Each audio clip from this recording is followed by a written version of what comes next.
Salut, c'est Aslak. J'espère que vous allez bien, moi ça va nickel et je suis vraiment super content de vous retrouver dans la forge. Avant de commencer la vidéo, je voulais juste faire un petit point de vraiment 20 secondes, vous inquiétez pas, sur l'absence qui a duré quasiment un an et du coup l'avenir de la chaîne. Vous le savez car beaucoup de vidéastes en ont parlé, mais depuis genre vraiment 2-3 ans c'est devenu n'importe quoi sur YouTube au niveau du référencement. Du coup j'ai modifié un petit peu mes plans et je me suis lancé dans un nouveau projet dont je vous parlerai en temps et en heure. Je vous rassure tout de suite, je n'arrête pas YouTube pour autant, mais vu que ça ne me permet pas du tout d'en vivre, je vais prendre un rythme bien plus cool pour les sorties et privilégier les vidéos sponsors. Donc voilà, pour résumer, les vidéos reprennent sur la chaîne mais avec des sorties beaucoup plus aléatoires.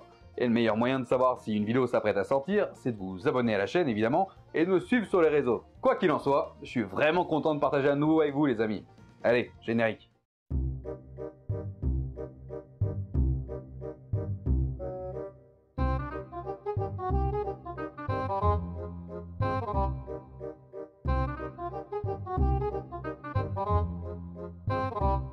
Comme j'ai dit tout à l'heure, je vais essayer de privilégier les vidéos sponsors, histoire de rentabiliser un peu tout ce travail. C'est pourquoi la vidéo d'aujourd'hui est sponsorisée par une marque de qualité que j'adore vraiment et dont je vous ai déjà parlé, Olight.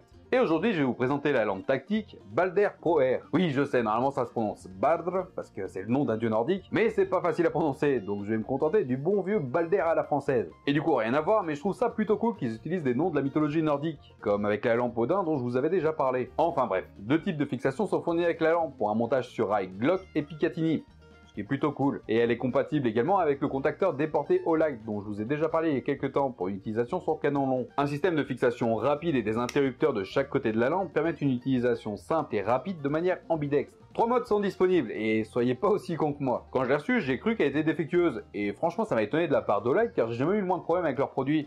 Mais en fait, la lampe est envoyée en mode verrouillé et il suffit de rester appuyé 2 secondes sur les boutons pour la débloquer. Donc comme je le disais, il y a 3 modes qu'on peut sélectionner grâce à une petite molette à l'avant de la lampe. Un laser vert puissant et précis pour une utilisation de jour comme de nuit. Une puissante lampe de 1350 lumens avec une portée maximale de 200 mètres. Et le troisième mode, c'est le laser en plus de la lampe. Bref, vous l'aurez compris, c'est une lampe tactique qui déchire. Et du 24 novembre à 20h jusqu'au 29 novembre à 23h59, c'est le Black Friday sur le site Olight. Vous pouvez bénéficier de 30% de réduction pour cette lampe, et même 40% si vous prenez la Balder Pro Air plus la i3T+, qui est une petite lampe pratique à glisser dans la poche, ou le haut bulbe, qui est vraiment génial et indispensable dans tout sac de rando ou de survie. Vous avez également 15% de réduction sur la Seeker 3, qui est une lampe surpuissante de 3500 lumens. Puis comme ils sont sympas chez Olight, vous avez entre 15 et 50% de réduction sur tout le site jusqu'à la fin du Black Friday. Je vous mets tous les liens en description. Et pour les retardataires, rassurez-vous, grâce au code ASLAC10, vous aurez accès à tout moment et sur tout le site, en promotion, à 10% de remise. C'est pour moi, c'est cadeau. Allez, on passe à la vidéo. Et on commence tranquillement avec une petite histoire, qui n'est pas à proprement parler un Darwin Award, puisqu'il n'y a pas eu de mort. Il s'agit de la mésaventure de Karen Lee Joachimi, une jeune femme de 20 ans au moment des faits, qui a été arrêtée en 2002 dans la ville de Lake City en Floride, pour avoir tenté de braquer le gérant d'un des motels de la chaîne Howard Johnson. Jusque là, tout est normal vous allez me dire. Enfin, plus ou moins, tout dépend du fait de considérer un braquage comme normal ou non. Enfin ouais, c'est pas le sujet. Là où le bas blesse, c'est que Karen a tenté de faire son braquage à l'aide d'une tronçonneuse électrique, ce qui est nettement plus badass. Enfin, à condition de la brancher. Et oui, Karen a tenté de braquer le gérant d'un motel à l'aide d'une tronçonneuse électrique. Et c'est à ce moment-là que le gérant aurait fait remarquer à Karen que son outil n'était pas prêt de fonctionner, puisqu'il n'était pas branché. Prise de panique, Karen a pris ses jambes à son cou et a tenté de s'enfuir. Mais sans succès, puisqu'elle a été rattrapée et maîtrisée quasiment immédiatement. Elle avouera par la suite à la police qu'elle avait voulu faire des économies, mais qu'elle aurait mieux fait d'acheter un pistolet, même au prix fort.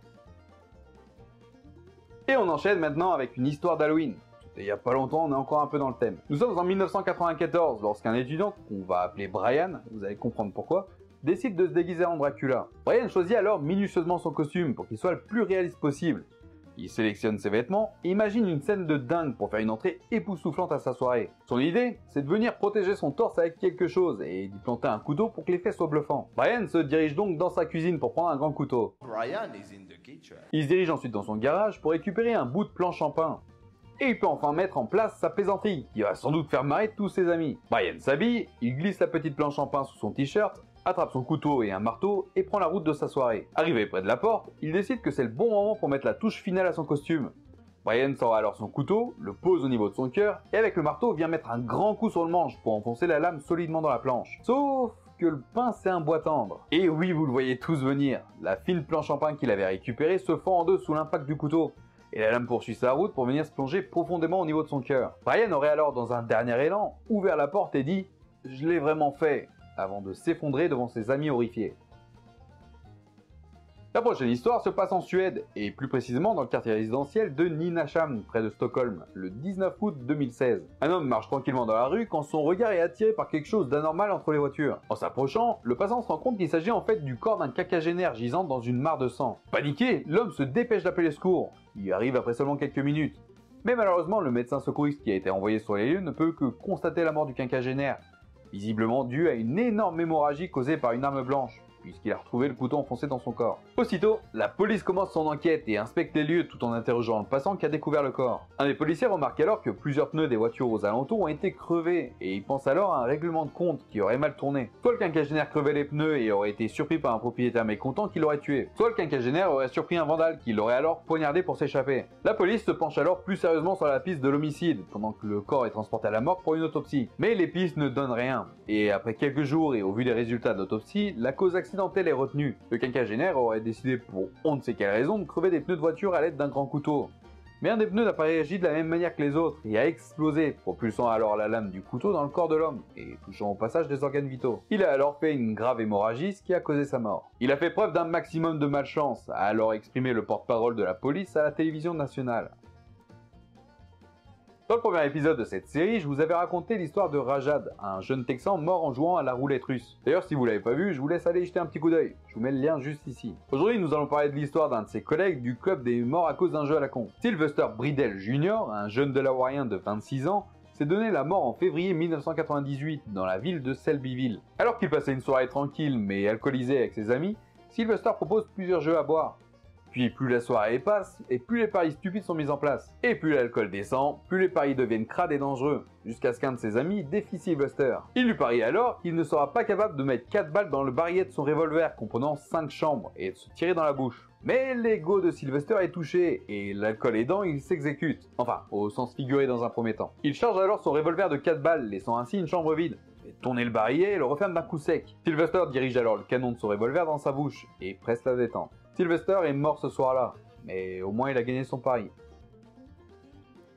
Pour cette nouvelle histoire, nous partons dans l'état de Washington aux États-Unis, et plus précisément dans la ville de Renton, dans les années 90. Un homme sans histoire et sans casier judiciaire, souhaitant débuter sa carrière de bandit, se décide à faire un braquage.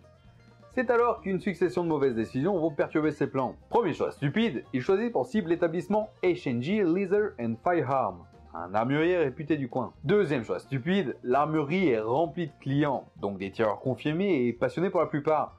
Et à savoir également qu'à cette période et dans cette région, une grande partie des adultes de cette population est détentrice d'un permis de port d'armes dans les lieux publics. C'est quelque chose de courant quoi. Troisième choix stupide, arrivé devant l'armurerie, le braqueur a dû contourner une voiture de police garée juste devant la porte d'entrée. Et enfin le quatrième choix, qui est peut-être le plus débile de tous.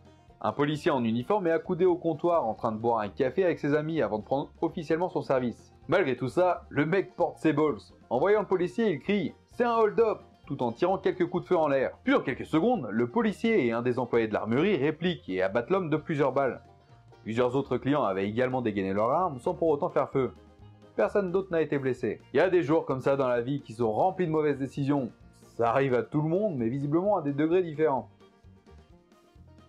Dirigeons-nous à présent en Roumanie, dans la ville de Brea, le 8 avril 2010. Un homme de 35 ans s'occupe tranquillement de son jardin, comme il le fait souvent. Puis à un moment de la journée, il a besoin de tasser un carré de terre. Pour ce faire, il prend comme à son habitude le vieux pilon de jardin artisanal que son père a fabriqué et utilisé pendant plusieurs décennies. Mais manque de bol, ce coup-ci la poignée métallique casse à cause de la rouille. Le jeune homme décide alors d'aller chercher une tige d'acier et de souder une nouvelle poignée. Après tout, son père l'avait fait avant lui, et de plus, cet outil a servi pendant plusieurs décennies, et donc il est efficace. Ni une ni deux, il positionne la barre d'acier et commence à souder, quand tout d'un coup, une énorme détonation se fait entendre, tuant l'homme sur le coup. Mais pourquoi? Eh bien, ce fameux pilon de jardin artisanal possédait une masse un peu particulière. En effet, c'est une ancienne mine de la Première Guerre mondiale qui avait été utilisée par son père et par lui-même pendant de nombreuses années. Un spécialiste a alors déclaré que le père avait par miracle fait sa soudure sur une zone plutôt safe.